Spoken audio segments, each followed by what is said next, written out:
Hey, how's it going, everybody? Super long article here. I'm going to archive it. I'll have it in the description if you want to read the whole thing.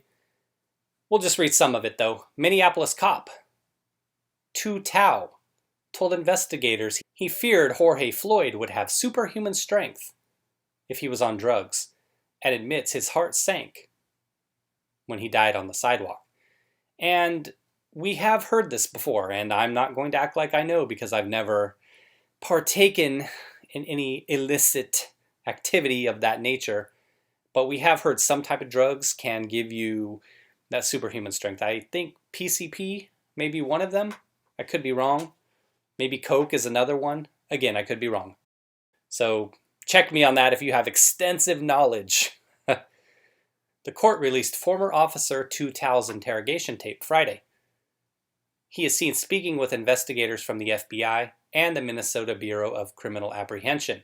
Thao recounted what happened during the arrest and admitted he should have been more observant about Floyd's condition. He said that he was focused on crowd control and said observers were hostile. I wouldn't necessarily classify them as hostile. He also said that he was worried Floyd might have been overdosing and could have been dangerous if he experienced excited delirium. Now, let me say this up front.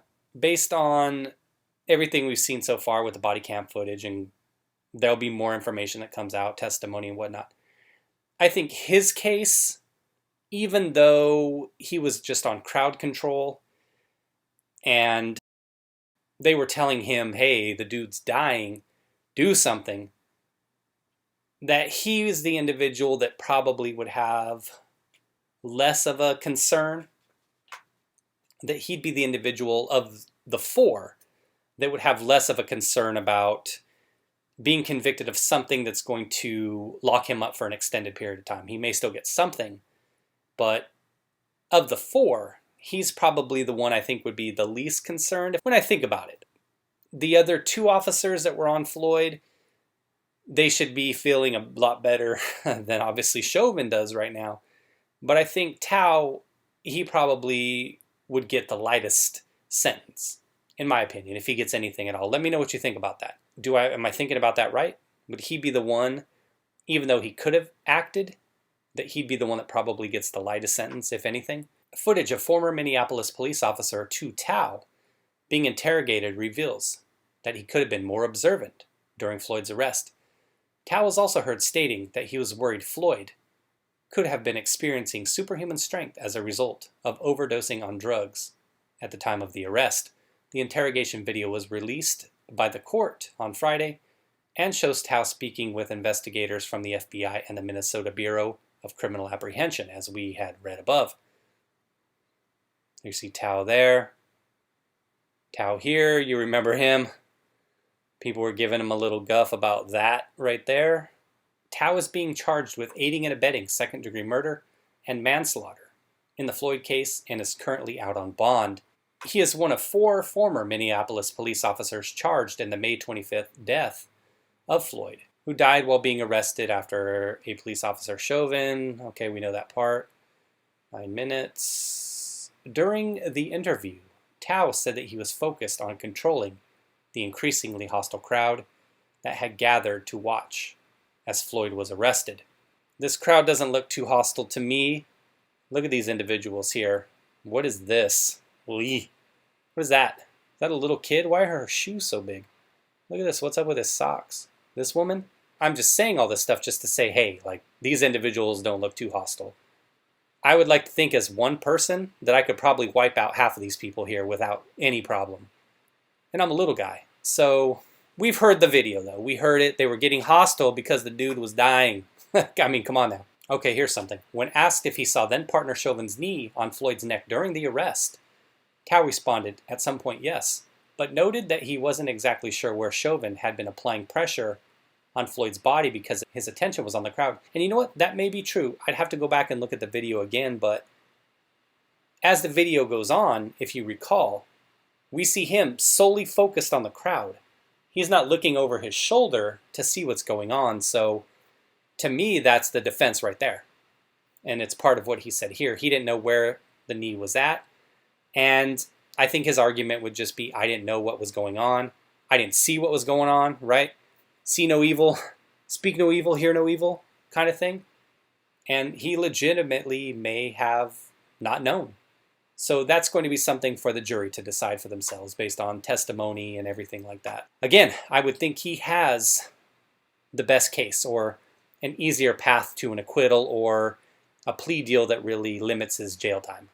When an investigator asked, was the crowd letting you know that there was a change in Mr. Floyd's disposition, Tou answered yes, and that's the alternative to it. That's for the prosecution to present.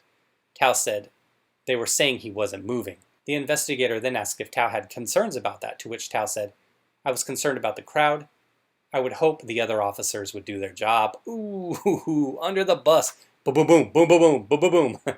That was the sound of 3 officers getting backed over by that bus.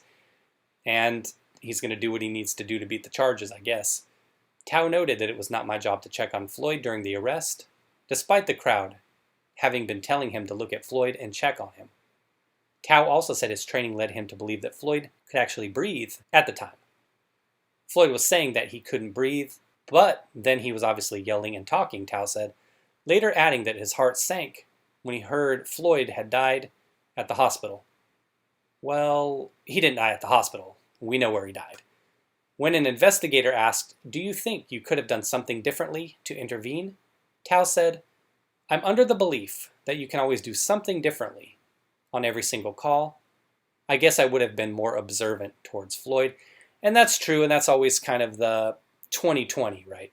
He could have done more. The other officers could have done more. The people in the crowd could have bum rushed Chauvin and threw him off and said, hey, get off him, he's dying. Where's the accountability, though? Determining who has that accountability, obviously the crowd doesn't, but determining who has that accountability, that's what the trial is going to be all about.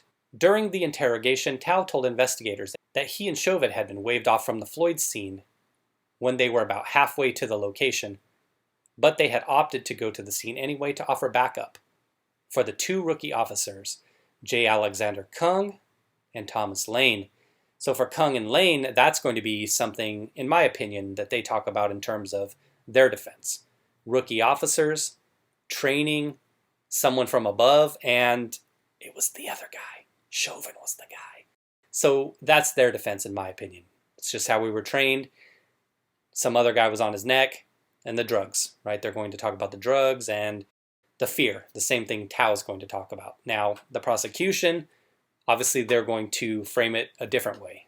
Frame it as a murder, do everything in their power to get that conviction. Both Kung and Lane have also been charged with aiding and abetting, both second-degree murder and manslaughter in Floyd's death. Tou told investigators that he was worried about Floyd experiencing excited delirium, a syndrome that can involve violence and unexpected strength at the time of his arrest, because there was the possibility that Floyd was overdosing and could have been dangerous at his size, even while handcuffed. And he is a big dude, but once a dude's handcuffed and on the ground, you guys know how it is. And we're talking strictly about the legal sense and what a jury's going to hear, that once you see an individual subdued on the ground, a jury's going to have a hard time believing that that guy was still dangerous, especially with 3 people on him, right? If it was just one guy, maybe. Or a female officer, somebody smaller in stature, maybe. But when you have 3 people on him, the jury's going to just say to themselves, okay, and this is what I've said before in my previous Floyd video, that a minute or 2, 3, as you feel him start to weaken, then you know you've got him under control. That's the time to pick him up, toss him in the car.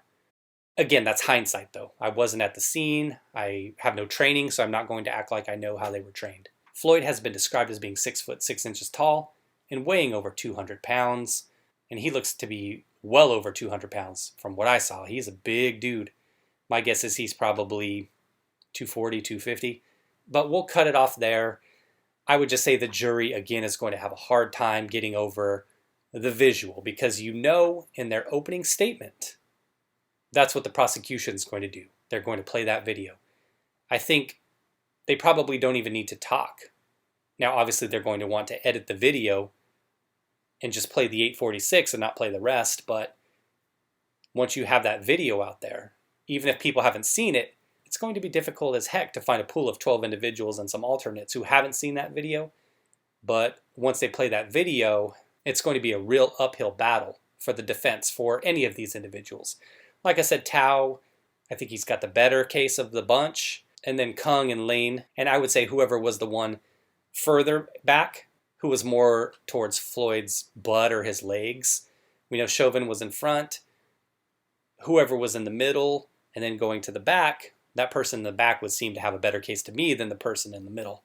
I don't know that. I should know it. Somebody tell me who was in the middle and who was in the back. Was Kung in the middle or was he in the back?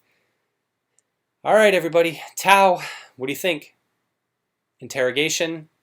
I'll link it and archive it. You can watch the interrogation for yourself. Like I said, it's going to be an uphill battle, and we'll see what other revelations come out before this thing goes to trial. All right, thanks for watching, everybody. Take care.